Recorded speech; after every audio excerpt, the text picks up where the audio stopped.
অনুষ্ঠিত হৈছে ইয়াতে আৰু আমাৰ আটাইকেইটা সমষ্টি কামৰূপ জিলাৰ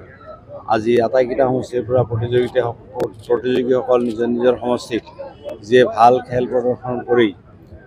তেওঁলোকৰ মানে প্ৰাইজ পাবলৈ সক্ষম হৈছে তেখেতসকলক ইয়াতে সিলেক্টেড যিমান খেলুৱৈ আছে আজি ফাইনেল খেল ইয়াত হ'ব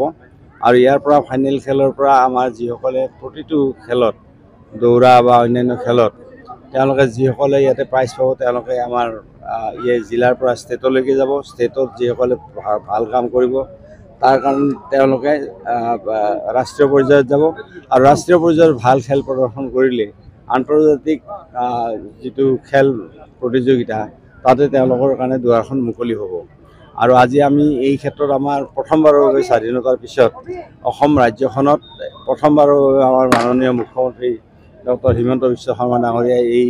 খেল মহাৰণ আৰু সাংস্কৃতিক মহাৰণ আৰম্ভ কৰিছে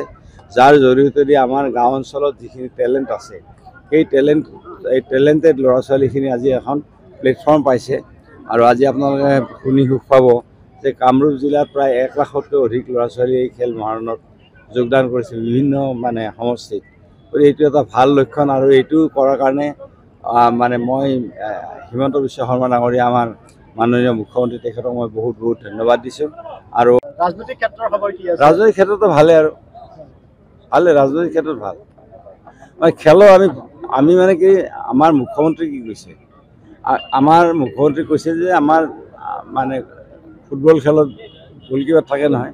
মুখ্যমন্ত্ৰী কৈছে নহয় যে আমাৰতো গ'লকিপাৰ নাই বুলি তেখেতে কৈছে ইতিমধ্যে গতিকে ভাল আমাৰ ৰাজনীতিটো ভাল খেলত ভাল হৈছে ৰাজনীতিটো ভাল হ'ব